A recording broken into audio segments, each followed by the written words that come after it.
Bom, é,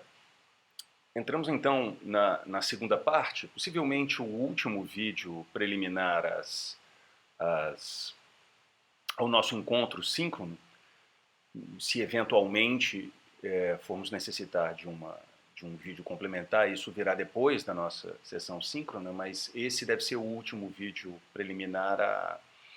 à sessão síncrona. Vamos falar um pouquinho mais sobre a estrutura interna da escolha narrativa, que é aquilo que nos leva para, digamos, para a elaboração que Roland Barthes faz sobre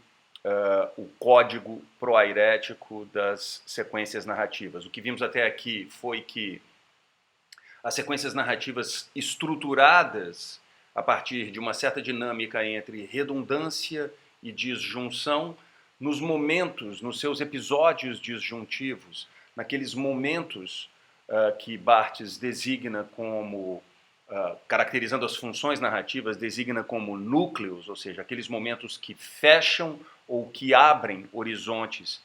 de probabilidade e de resolução, né, para o desenvolvimento da história.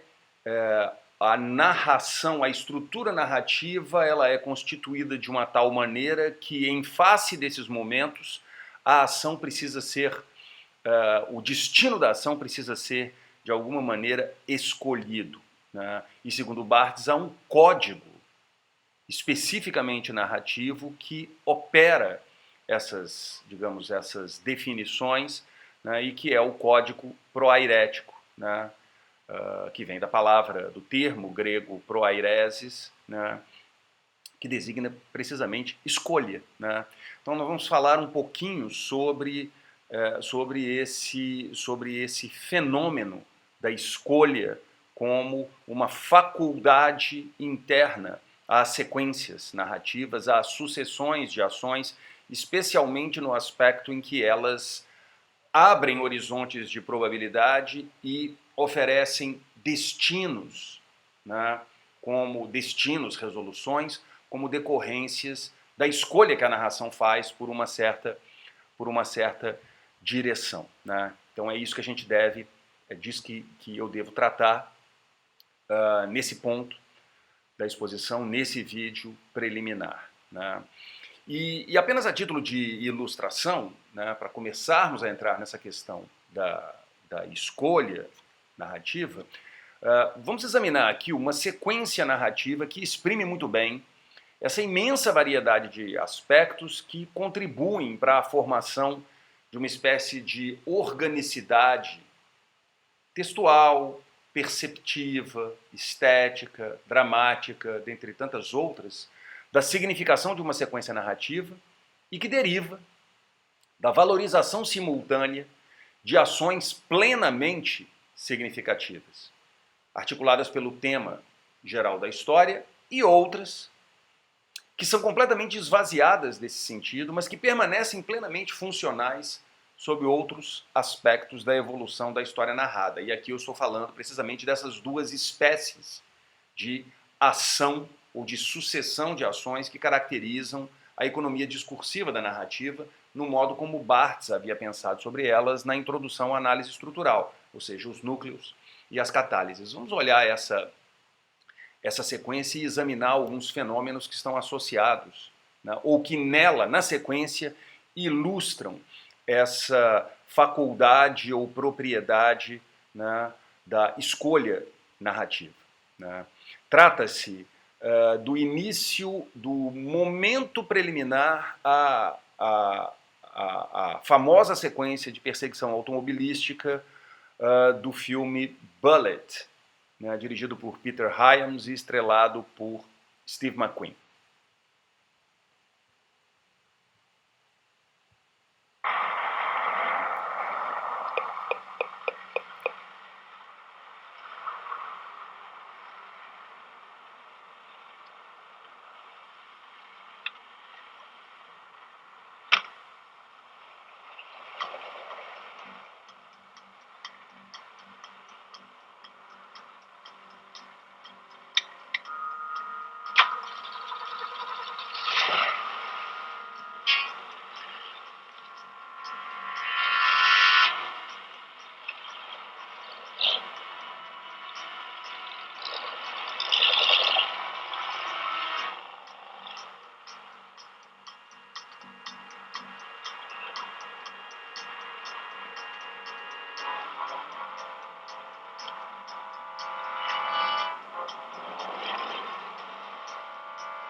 Pois bem, aqui ficamos, né, no início, é o início da sequência de perseguição, né, nas notas que vão estar no blog. Eu vou disponibilizar a sequência, né, e no nosso próximo encontro síncrono, se a gente não tiver dificuldades técnicas, eu devo passar a sequência em que a perseguição acontece, mas de todo modo esse pequeno prólogo ele já coloca em jogo aspectos muito importantes digamos, da estrutura de disjunções e resoluções mediada por um sistema de escolhas narrativas que fazem com que a sucessão dos eventos vá numa certa direção, sofra determinados turnos e leve os personagens, ou a ação antes dos personagens, para um certo ponto de resolução, que é aquele no qual a perseguição finalmente começa, né? Ou seja, essa sequência preliminar, esse prólogo da perseguição em Bullitt, já é exemplar do modo como essa estrutura de disjunções e resoluções é mediada por uma espécie de faculdade ou propriedade proairética, né? Aquela pela qual a narração, de certo modo, escolhe uma determinada direção para a evolução dos eventos. Na famosa sequência da perseguição automobilística que fez a fama desse filme, podemos identificar aquilo que Roland Barthes caracteriza em seu texto As Sucessões de Ações como sendo o código proairético das ações, definido por ele como o elemento fundamental da ordenação das ações narrativas, no aspecto da produção periódica de determinados valores disjuntivos, né, e de resolução das sequências de acontecimentos. Em primeiro lugar, deve-se destacar que é a virtual interação entre as personagens, né, a personagem de Bullitt, representada por Steve McQueen, o policial, e as duas personagens dentro do outro carro, supostamente são os seus perseguidores, né? E que interação essa que ocorre à distância, né? É essa virtual interação que se constitui como elemento organizador da evolução da sequência enquanto sucessão de ações. Ou seja, é o antagonismo que marca a relação entre esses dois grupos de agentes que gera a força disjuntiva e resolutiva que esse prólogo, essa sucessão de ações, como prólogo de uma perseguição, assume. Isso é particularmente importante na medida em que, normalmente, é o aspecto mais expresso dessas interações, como a gente vai ver no nosso encontro síncrono, exemplificado por situações de diálogos entre agentes da história. É esse aspecto mais expresso de modalidades de interação, como os diálogos, que são tradicionalmente identificados com segmentos que mobilizam uma sucessão de eventos. Aqui, no caso de Bullitt, estamos diante de uma fisicalidade da ação, o movimento de Bullitt indo com o seu automóvel, percebendo alguma coisa de estranho do outro lado da rua. E o subsequente ato de que, uma vez que Bullitt sai com seu automóvel, o automóvel dos seus perseguidores vai em perseguição, né? Estamos diante dessa fisicalidade da ação que necessita investir seus agentes de perfis que favoreçam a compreensão da situação como sendo uma situação potencialmente agônica, uma situação de conflito, né? E essa é a função do prólogo da perseguição, que depois vai ser explicitada na ativação mais expressa da perseguição, que nós veremos, né, no nosso encontro síncrono. Mais importante, né, do que isso é o fato de que, uma vez assimilada ao regime das sucessões, esta sequência narrativa exemplar assume a condição de uma ação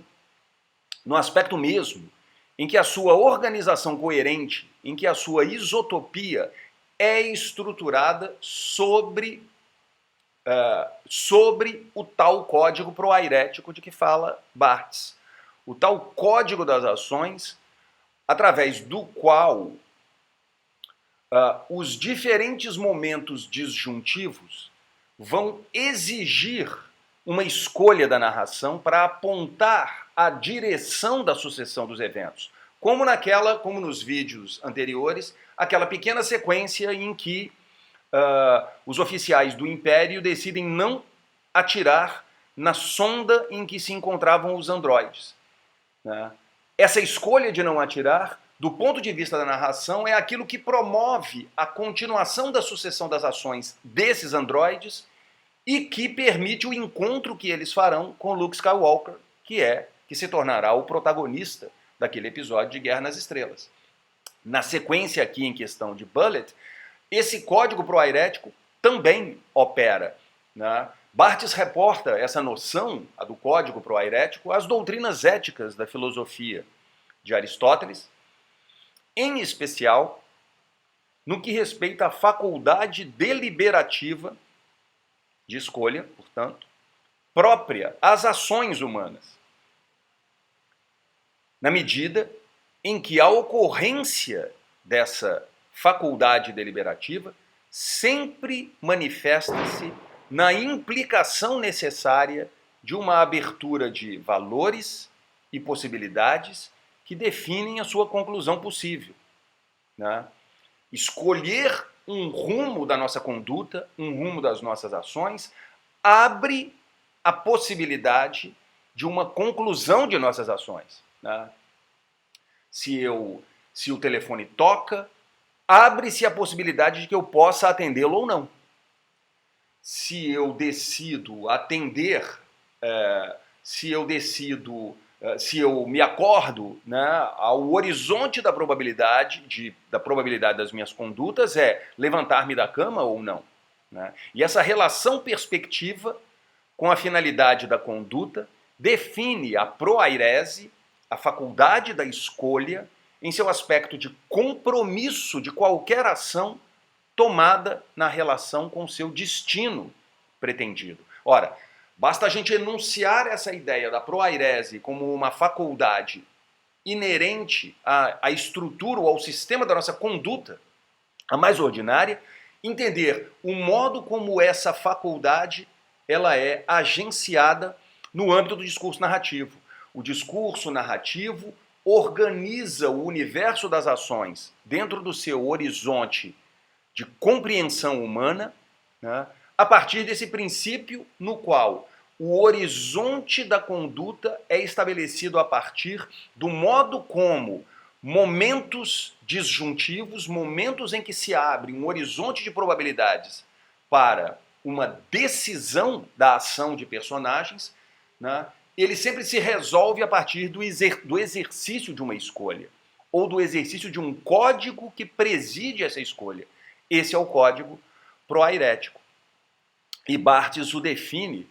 de maneira bastante expressa, né, nessa passagem de as sucessões de ações. Propus chamar esse código das ações narrativas de código proairético. Ao estabelecer a ciência da ação, ou praxis, Aristóteles, de fato, fala preceder uma disciplina anexa à ciência da ação, anexa à praxis, há uma disciplina que precede, que é a disciplina da proairesis, ou a faculdade humana de deliberar antecipadamente o final de um ato, de escolher, é o sentido etimológico, entre dois termos de uma alternativa, aquele que se vai realizar. Basta essa definição de Barthes sobre a proairese ou sobre o código proairético para a gente entender como ele é importante na estruturação da sucessão dos acontecimentos, da sequência discursiva, dos episódios narrativos, como pautada por uma dinâmica entre redundância e disjunção e entre disjunção e resolução. A cada momento que uma história encontra-se num certo torvelinho, numa certa disjunção de probabilidades, quando se apresentam opções para o curso de uma ação, né, é o código proairético inscrito à estrutura narrativa, inscrito à economia discursiva da narrativa, que agencia o modo como a sucessão das ações se resolve episodicamente em face de cada disjunção, certo? Nesses termos, aquilo que encontramos manifesto na estruturação literária ou narrativa das ações somente é humanamente compreensível porque também apreende uma dimensão da nossa existência num universo da nossa conduta que nos dispõe cotidiana e permanentemente para escolhas entre várias possibilidades decorrentes de um curso adotado das nossas próprias ações, as quais muitas vezes continuam abrindo novos horizontes propriamente proairéticos, pois é Barthes mesmo quem nos lembra que o significado etimológico desse termo é precisamente escolha, deliberação. No caso da sequência de Bullitt, é a apresentação de uma série de índices dessa disposição para a ação que estrutura a cena até o momento, estrutura o episódio preliminar da perseguição até o momento de seu início, quando a sequência vai se precipitar em uma veloz perseguição pelas ruas de São Francisco, cidade do estado da Califórnia, na costa oeste dos Estados Unidos.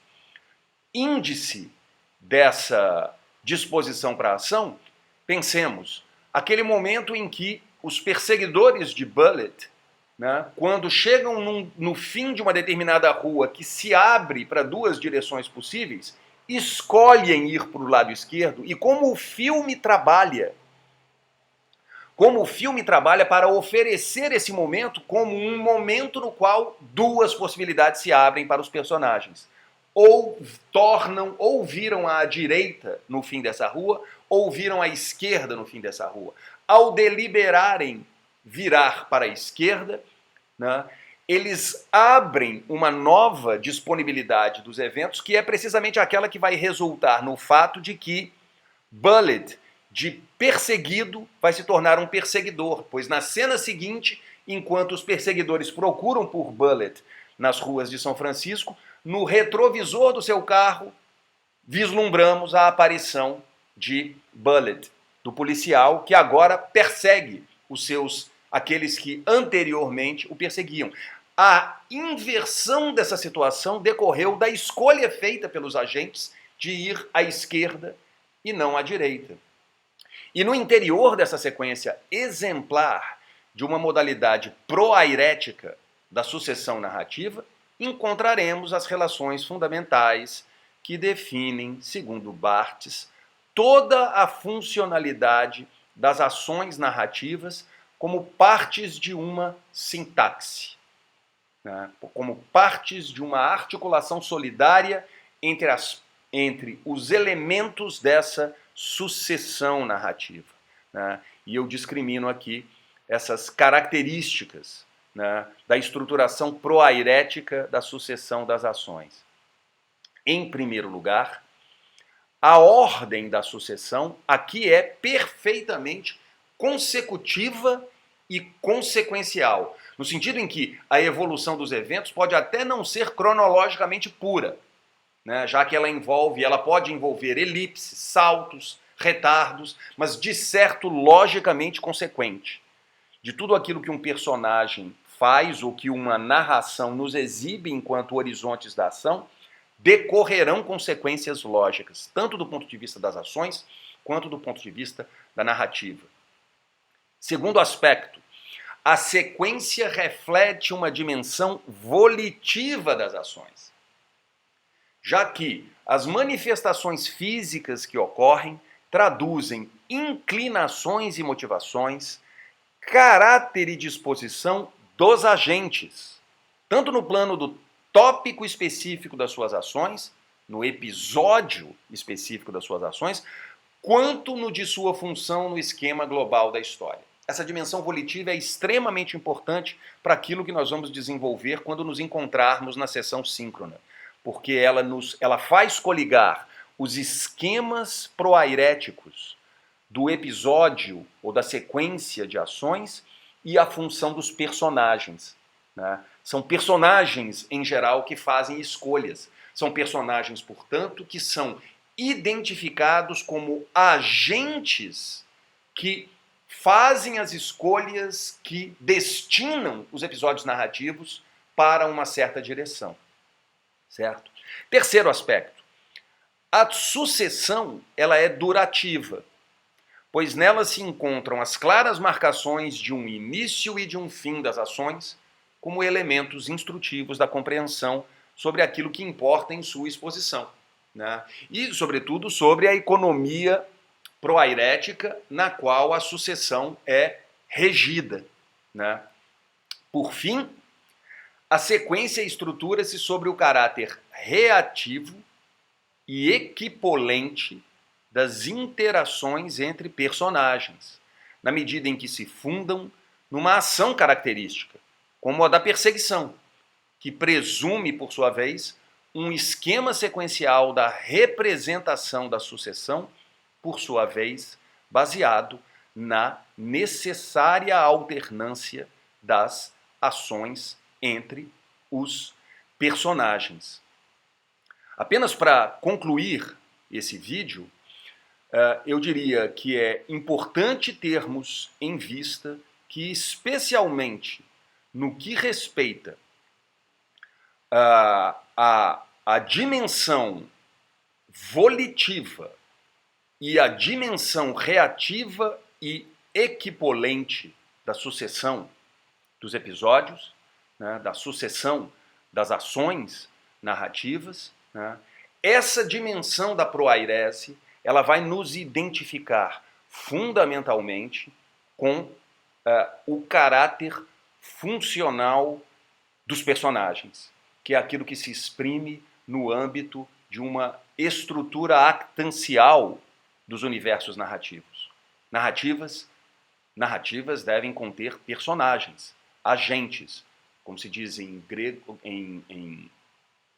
latim, as dramatis personae, né? As personagens do drama, né? Mas essas personagens, elas não são apenas entidades, né, que parecem ser de carne e osso, ou em alguns casos parecem ser entidades maquínicas, como R2-D2 e C3P0, como o Wall-E e Eva, né, em exemplos que a gente já viu no decorrer